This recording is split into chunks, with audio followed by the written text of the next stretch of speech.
Hi hello friends, എല്ലാ കൂട്ടുകാർക്കും ഇന്നത്തെ എപ്പിസോഡിൻ്റെ റിവ്യൂയിലേക്ക് സ്വാഗതം. അങ്ങനെ അഞ്ജലി ഗർഭിണിയാണെന്ന് അറിയുമ്പോഴേക്കും എല്ലാവരും ചുറ്റും കൂടുമായിട്ട് മുത്തശ്ശി നമ്മുടെ അഞ്ജലിക്ക് ഉമ്മയൊക്കെ കൊടുക്കുന്നുണ്ട്. സന്തോഷമായി മോളെ, എത്ര നാളെ കാത്തിരിക്കുന്ന ഒരു സന്തോഷ വാർത്തയാണ് എൻ്റെ മോളാണ് പറഞ്ഞത് എന്നിങ്ങനെ പറയാണ്. അതിനുശേഷം എല്ലാവരും ഇങ്ങനെ ഹാപ്പി കൺഗ്രാജുലേഷൻ ചേച്ചി എന്നൊക്കെ ആകാശം താങ്ക്സ് ഡാ എന്നൊക്കെ പറയാണ്. അതിനുശേഷമാണെങ്കിൽ എല്ലാവരും ഭയങ്കര സന്തോഷത്തിൽ ഇങ്ങനെ അഞ്ജലിനെ പൊതിഞ്ഞിങ്ങനെ സന്തോഷത്തോടു കൂടി തന്നെ ഇരിക്കുക കേട്ടോ.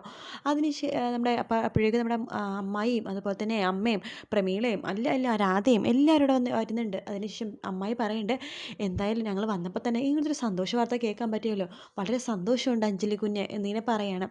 അപ്പോഴേക്കും നമ്മുടെ പ്രീതി പറയുന്നുണ്ട്, അഞ്ജലി മാഡം കൺഗ്രാജുലേഷൻ എന്ന് പറയുമ്പോഴേക്കും മുത്തശ്ശി പറയുന്നുണ്ട്, അതെ പ്രീതി, ഇനി അഞ്ജലിനെ മാഡം ഒന്നും വിളിക്കരുത് കേട്ടോ, ചേച്ചി, അഞ്ജലി ചേച്ചി അങ്ങനെ വേണം വിളിക്കാനായിട്ട്. ശരി മുത്തശ്ശി എന്ന് പ്രീതി പറയാണ്. ആ സമയത്ത് മുത്തശ്ശി പറയുന്നുണ്ട്, കണ്ടില്ലേ മനോരമേ, നിൻ്റെ മരുമകൾ വലതുകാലെടുത്ത് വെച്ച് കയറിയപ്പോൾ തന്നെ ഒരു സന്തോഷ വാർത്തയും ഐശ്വര്യം നിറഞ്ഞ കാര്യങ്ങളൊക്കെ നടക്കുന്നത്. ഇതാ പറഞ്ഞത്, പണവും പൊന്നിലൊന്നും അല്ല കാര്യം. ഐശ്വര്യമുള്ള പെണ്ണുങ്ങൾ അത് വീടിനകത്ത് കയറിക്കഴിഞ്ഞാൽ അതൊരു ഐശ്വര്യം തന്നെയായിരിക്കും എന്ന് പറയാണ്. ഓ മൈ ഗോഡ്, ഈ തള്ളക്ക് ഈ സമയത്തും ഇവളെ പുകഴ്ത്താതിരിക്കാൻ പറ്റുന്നില്ലല്ലോ എന്നൊക്കെ ഇങ്ങനെ പറഞ്ഞുകൊണ്ടിരിക്കുകയാണ് മനോരമ, പിറുപിറുത്തുകൊണ്ടിരിക്കുകയാണ്. അഞ്ജലി ബേബി, എൻ്റെ ഹാപ്പി കണ്ടോളൻസ് എന്ന് പറയാണ്. മനോരമ, നീ എന്തൊക്കെയാണ് പറയണത്? പിന്നെ ഞാൻ പറഞ്ഞത് ശരിയല്ലേ? എൻ്റെ മനോരമ കൺഗ്രാജുലേഷൻ അങ്ങനെ പറ. ഷട്ടപ്പ് മോഹനേട്ട, ഷട്ടപ്പ്. എൻ്റെ മോളുടെ മുമ്പ് വെച്ചിട്ട് നാണം കെടുത്താൻ നോക്കുവാണോ നിങ്ങൾ? ഞാൻ നാണം കെടുത്തൊന്നുമില്ല. നീ തന്നെ നിൻ്റെ പൊട്ട ഇംഗ്ലീഷ് കൊണ്ട് നാണം കെടല്ലേ. ഒന്നില്ലെങ്കിൽ നീ വായടച്ചിരിക്കുക, അല്ലെങ്കിൽ നീ ഇംഗ്ലീഷ് പറയല്ലേ, എന്തെങ്കിലും ഒന്ന് ചെയ്യുമെന്ന് പറയുമ്പോഴും കുശുമ്പ് എന്നൊക്കെ പറഞ്ഞിട്ട് മനോരമ അങ്ങനെ നിൽക്കുക കേട്ടോ. ആ സമയത്ത് നമ്മുടെ ശ്യാം അങ്ങോട്ടേക്ക് വരുന്നുണ്ട്. ശ്യാം വരുമ്പോൾ തന്നെ നമ്മുടെ അഞ്ജലി മോളെ എന്ന് പറഞ്ഞിട്ട് അഞ്ജലിനെ കെട്ടിപ്പിടിക്കുകയാണ്. എന്നിട്ട് പറയണ്ട, അതെ അഞ്ജലിക്ക് ശ്വാസം മുട്ടും, എല്ലാവരും അഞ്ജലി മോൾക്ക് കുറച്ച് ശ്വാസമൊക്കെ കൊടുക്ക്, വായുവൊക്കെ ഒന്ന് എടുക്കട്ടെ എന്ന് പറയുമ്പോഴേക്കും ഇനി അഞ്ജലി മോളെ നിലത്തൊന്നും വെക്കില്ല ശ്യാമോൻ എന്ന് മുത്തശ്ശി പറയാണ്. മുത്തശ്ശി പറയണ്ട, അല്ലെങ്കിൽ തന്നെ ശ്യാമോനാണെങ്കിൽ അഞ്ജലി മോളത്തത് മാറുന്നില്ലെന്ന് പറയുമ്പോൾ മോഹനങ്ങൾ പറയണ്ട, അതെ അതെ അഞ്ജലി മോളത് 2 മിനിറ്റ് മാറിക്കഴിഞ്ഞാൽ അപ്പോൾ ശ്യാമിന് ടെൻഷനാണ്, ഇനി അഞ്ജലിനെ കുറിച്ച് വെച്ചിട്ട് ശ്യാമിന് ടെൻഷൻ കൂടെ ഇടുന്നൊക്കെ പറഞ്ഞിട്ട് അവർ പരസ്പരം ഇങ്ങനെ പറഞ്ഞുകൊണ്ടിരിക്കുക കേട്ടോ. ശ്യാമിനെ പുകഴ്ത്തിക്കൊണ്ടിരിക്കുകയാണ്. ആ സമയത്ത് ശ്രുതി ഇങ്ങനെ ആലോചിക്കുകയാണ്, ഈ സമയത്ത് ശ്യാമിനെ കുറിച്ച് സത്യങ്ങളൊക്കെ അശ്വിൻ സാറിനോട് പറയണോ? വേണ്ട, പറയണ്ട. ചിലപ്പോൾ ഒരു അച്ഛനാവാൻ പോകുമ്പോൾ ശ്യാമിൻ്റെ സ്വഭാവം മാറിയാലോ? ചിലപ്പോൾ മാറുമായിരിക്കും. തനിക്കൊരു കുഞ്ഞൊക്കെ ജനിക്കാനാവുമ്പോഴേക്കും ശ്യാമിൻ്റെ സ്വഭാവം മാറുമായിരിക്കും. അതുകൊണ്ട് ശ്യാമിന് ഒരു അവസരവും കൂടി കൊടുക്കുക, ചിലപ്പോൾ നന്നായാലോ എന്ന് ശ്രുതി മനസ്സിലിങ്ങനെ വിചാരിക്കുകയാണ്. ശേഷം ശ്രുതി അശ്വിൻ്റെ മുഖത്തേക്ക് നോക്കുമ്പോൾ അശ്വിൻ ശ്രുതിനെ തന്നെ ദേഷ്യത്തോടു കൂടി തന്നെ ഇങ്ങനെ നോക്കിക്കൊണ്ടിരിക്കുക കേട്ടോ. ശേഷമാണെന്നുണ്ടെങ്കിൽ എന്താണ് അഞ്ജലിനെ എല്ലാവരും ഇങ്ങനെ സന്തോഷവും കൊണ്ടിട്ട് കൺഗ്രാജുലേഷൻ ചേച്ചി, കൺഗ്രാജുലേഷൻ എന്നൊക്കെ പറഞ്ഞിട്ട് ഇങ്ങനെ പറഞ്ഞുകൊണ്ടേ ഇരിക്കുകയാണ്. അതിന് അശ്വിനാണെങ്കിൽ ദേഷ്യം വരും കേട്ടോ. കാരണം ശ്യാമാണെങ്കിൽ അഞ്ജലിനെ കെട്ടിപ്പിടിച്ചിങ്ങനെ സ്നേഹം കൊണ്ട് ഇങ്ങനെ പൊതിഞ്ഞു മൂടുന്ന ഭർത്താവിനെ പോലെ അഭിനയിച്ചുകൊണ്ടിരിക്കുകയാണ്. അത് കാണുമ്പോഴേക്കും അശ്വിനാണെങ്കിൽ ദേഷ്യം വരുന്നുണ്ട്. അശ്വിനെ നോക്കിയിട്ട് ശ്യാം ഇങ്ങനെ പുച്ഛത്തോടു കൂടി തന്നെ ചിരിക്കുന്നുണ്ട് കേട്ടോ. അശ്വിനാണെങ്കിൽ അത് മനസ്സിലാക്കി ആവുന്നുണ്ട്. അശ്വിന് ശ്യാമിനെയും ശ്രുതിനെ മാറി മാറി നോക്കുവാണ്. ശേഷം അവിടെ നിന്ന് ദേഷ്യത്തോടു കൂടി തന്നെ അകത്തേക്ക് കയറി പോവാണ്. പിന്നീട് കാണിക്കണ ഖദർ മണ്ഡപമൊക്കെയാണ്. അങ്ങനെ വിവാഹത്തിന് മുഹൂർത്ത സമയമായി, എല്ലാം റെഡിയായിക്കൊണ്ടിരിക്കുകയാണ്. പൂജാരിയും അവിടെയുള്ള ആളുകളൊക്കെ. ആകാശം മുകളിൽ നിന്ന് നിലത്തേക്ക് ഇങ്ങനെ വരുന്നുണ്ട് കേട്ടോ, വേഷമൊക്കെ ഇട്ട്. ആ സമയത്ത് എനിക്കാണെങ്കിൽ വീഡിയോ ഒക്കെ ഇങ്ങനെ എടുത്തുകൊണ്ടിരിക്കുകയാണ്. പെട്ടെന്ന് തന്നെ മനോരമ വരുന്നുണ്ട്. എന്നാലും എൻ്റെ സൺ, നീ ഇന്ന് വേറൊരാളുടെ സ്വന്തമാകാൻ പോവാണല്ലോ, എനിക്കിത് ആലോചിച്ച് സഹിക്കുന്നില്ല അമ്മേ.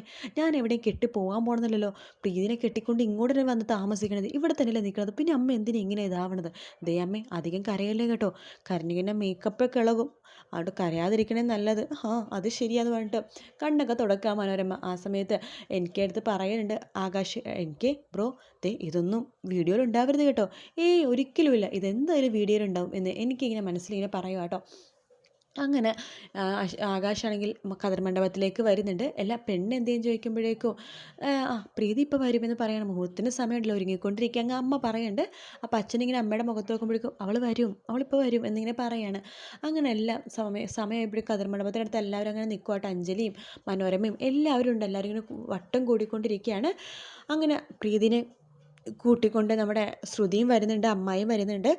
അങ്ങനെ പ്രീതി പതുക്കെ ഖദർ മണ്ഡപത്തിൻ്റെ ഉള്ളിലേക്ക് കയറണപ്പം മുത്തശ്ശി പറയുന്നുണ്ട്, പ്രീതി മോളെ എല്ലാവരെയും നോക്കി തൊഴുതിട്ട് ഇങ്ങനെ അകത്തേക്ക് ആകാശിൻ്റെ കൂടെ ഇരിക്കാൻ വേണ്ടി പറയാണ്. അങ്ങനെ പ്രീതി എല്ലാവരും നോക്കി തൊഴുതിന് ശേഷം ആകാശിൻ്റെ തൊട്ടടുത്ത് തന്നെ ഇരിക്കുക കേട്ടോ. ആകാശിനെ വളരെ സന്തോഷമാവുന്നുണ്ട്. അങ്ങനെ ആകാശം പ്രീതിയും കുറച്ചുകൂടെ മുഖത്തോട് മുഖം നോക്കിയിരിക്കുകയാണ്.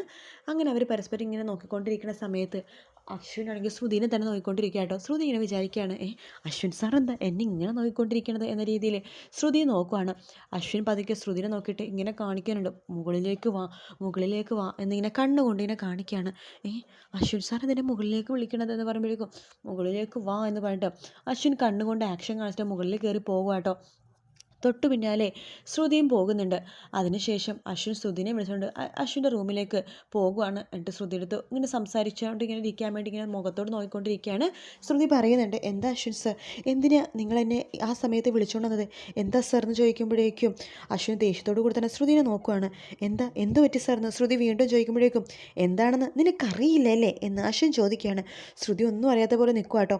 അങ്ങനെ മുഹൂർത്തത്തിന് സമയമായി. പൂജാരി പറയണ്ട്, ഈ രണ്ടുപേരും പൂമാല പരസ്പരം കൈമാറിക്കോളൂ എന്നിങ്ങനെ പറയണം. അങ്ങനെ ആകാശ് സുപ്രീതിയുടെ കഴുത്തിൽ പൂമാല ഇടാൻ പോകുമ്പോഴേക്കും പെട്ടെന്നാണ് ആകാശ് തിരിഞ്ഞു നോക്കുമ്പോൾ അശ്വിനെ കാണാനില്ല. ചേട്ടൻ എന്തേ എന്ന് ചോദിക്കുകയാണ്. പറഞ്ഞ പോലെ അവനിതെവിടെ പോയി? എന്നിട്ട് അവിടേക്ക് നോക്കുമ്പോഴേക്കും അല്ല ചേട്ടൻ വരട്ടെ എന്നിട്ട് ചെയ്യാമെന്ന് പറയുമ്പോൾ എനിക്ക് പറയണ്ട, അയ്യോ ആകാശ് ബ്രോ, അതെ ചേട്ടൻ്റെ അല്ല ആകാശ് ബ്രോൻ്റെ വിവാഹമാണെന്ന് പറയുമ്പോൾ അതെന്തെങ്കിലും ആവട്ടെ, അതായത് ചേട്ടൻ വന്നിട്ടെ വിവാഹം നടത്തിയാൽ മതി, ചേട്ടൻ വരട്ടെ എന്നിങ്ങനെ പറയാം കേട്ടോ. അപ്പോഴേക്കും പ്രീതിക്ക് ടെൻഷൻ ആവുന്നുണ്ട്. ആകാശ് പറഞ്ഞിട്ട് ടെൻഷൻ ആവല്ലേ എന്ന് പറഞ്ഞിട്ട് കണ്ണുകൊണ്ട് ഇങ്ങനെ കാണിക്കുന്നുണ്ട്. അതിനുശേഷം കാണിക്കണം നമ്മുടെ ശ്രുതിയും അതുപോലെ തന്നെ അശ്വിനും കൂടി നിലത്തേക്ക് ഇറങ്ങി വരുവാണ്. കുഞ്ഞ നീ ഇത് എവിടെയായിരുന്നു, വാ ഇങ്ങോട്ട് എന്ന് പറഞ്ഞിട്ട് വിളിച്ചിട്ട് അഞ്ജലി അശ്വിനെ അടുത്തന്നെ നിർത്തുവാണ്. ശ്രുതിയാണെങ്കിൽ അമ്മയുടെ അടുത്തേക്ക് നിൽക്കുന്നുണ്ട്. അതിനുശേഷം രണ്ടുപേരും പരസ്പരം മാല ഇടുവാണ്. ആകാശ് പ്രീതിയുടെ കഴുത്തിലും പ്രീതി ആകാശിൻ്റെ കഴുത്തിലേക്ക് മാല ഇടുന്നുണ്ട്. അങ്ങനെ അവർ സന്തോഷത്തോടു കൂടി നിൽക്കുകയാണ്. ഇനി എന്താണ് താലി അണിഞ്ഞോളൂ എന്ന് പറയാണ്. താലി അണിയുന്ന സമയത്ത് വീണ്ടും നോക്കുമ്പോഴേക്കും ആകാശ് നോക്കുമ്പോഴേക്കും അശ്വിനെയും അതുപോലെ തന്നെ ശ്രുതിനെയും ഒരുമിച്ച് കാണാനില്ല. ഇവർ രണ്ടുപേരും കൂടി ഇതെവിടെ പോയി? ഓ മൈ ഗോഡ്, ഈ സമയത്ത് ഈ കുഞ്ഞൻ ഈ പെണ്ണും കൊണ്ട് കൂട്ടിക്കൂട്ടി എങ്ങോട്ടേക്ക് പോയതാ എന്ന് മനോരമയും പറയുന്നുണ്ട്. അവിടെ രാമേട്ടൻ എല്ലാവരും അന്വേഷിക്കുന്നുണ്ട്, അവരെയൊന്നും കാണുന്നില്ല. അശ്വിനാണെങ്കിൽ ശ്രുതിയെടുത്ത് പറയുന്നുണ്ട്, നിൻ്റെ ചേച്ചിയുടെ കഴുത്തിൽ താലി വേണമെന്നുണ്ടെങ്കിൽ ഞാൻ നിലത്തേക്ക് പോയാൽ മാത്രമേ ആകാശ് നിൻ്റെ ചേച്ചിനെ കല്യാണം കഴിക്കുകയുള്ളൂ. അങ്ങനെ കല്യാണം കഴിക്കണമെന്നുണ്ടെങ്കിൽ ഞാൻ പറഞ്ഞ കാര്യം അനുസരിക്കണം എന്ന് ശ്രുതിയെടുത്ത് പറയാണ്. ശ്രുതിയാണെങ്കിൽ ആകെ ഞെട്ടി നിൽക്കുക കേട്ടോ. അശ്വിൻ എന്ന് പറഞ്ഞിട്ട് എല്ലാവരും അവിടെ അന്വേഷിക്കുന്നുണ്ട്. നമ്മളെല്ലാവരും അന്വേഷിക്കുന്നുണ്ട്. ഞാൻ പറഞ്ഞല്ലോ, ഞാൻ നിലത്തേക്ക് പോയാൽ മാത്രമേ ആകാശ് നിൻ്റെ കഴുത്തിൽ ചേച്ചിയുടെ കഴുത്തിൽ താലി കെട്ടുള്ളൂ, അല്ലെങ്കിൽ നിൻ്റെ ചേച്ചിയുടെ ആദ്യത്തെ വിവാഹം മുടങ്ങിയില്ലേ അതുപോലെ ഈ വിവാഹം മുടങ്ങും, എന്തുകൊണ്ടെന്ന് നീ തീരുമാനിച്ചോ എന്ന് പറഞ്ഞിട്ട് അശ്വിൻ നിലത്തേക്ക് പോകുകയാണ്. കുഞ്ഞ നീ ഇത് എവിടെയായിരുന്നു, ഇവിടെ നിൽക്ക് എന്ന് പറഞ്ഞിട്ട് അഞ്ജലി പിടിച്ച് നിർത്തുവാണ്. ആ സമയത്ത് മനോരമ പറയണ്ടേ, എന്താ കുഞ്ഞ എന്തിനും പ്രശ്നമുണ്ടോ, കല്യാണം നീ മാറ്റി വെക്കണമെങ്കിൽ മാറ്റി വെക്കാട്ടോ എന്ന് പറയുമ്പോൾ വേണ്ട, എനിക്ക് ആകാശിൻ്റെ കല്യാണം തന്നെയാണ് മുഖ്യം എന്ന് നമ്മുടെ അശ്വിൻ മനോരമയെടുത്ത് പറയണം. അങ്ങനെ ശ്രുതിയും ആകെ ഞെട്ടി വിറച്ച് നിലത്തേക്ക് വരുമ്പോഴേക്കും അമ്മ ചോദിക്കണ്ടേ, എന്താ ശ്രുതി എന്തെങ്കിലും പ്രശ്നമുണ്ടെങ്കിൽ പറ. ഒന്നുമില്ല അമ്മേ എന്ന് ശ്രുതി പറയുന്നുണ്ട്. ശ്രുതി ആണെങ്കിൽ ആകെ ടെൻഷനായിട്ട് നിൽക്കുക കേട്ടോ. അങ്ങനെ ശ്രുതി പതുക്കെ അശ്വിൻ്റെ മുഖത്തേക്ക് നോക്കുന്നുണ്ട്. അശ്വിൻ ശ്രുതിയുടെ മുഖത്തേക്ക് നോക്കുന്നുണ്ട്. അവരുടെ രണ്ടുപേരുടെ മുഖത്തേക്ക് മാറി നോക്കി നിൽക്കുകയാണ് ശ്യാം. ഇന്നത്തെ എപ്പിസോഡ് ഓവറോൾ ഇത്രയും തന്നെ ഉള്ളൂ കേട്ടോ. ബാക്കിയെല്ലാം നാളെ കാണിക്കുള്ളായിരിക്കും. ഇവരുടെ കല്യാണവും കാര്യങ്ങളൊക്കെ എന്തായാലും നാളെ കാണിക്കുള്ളൂ.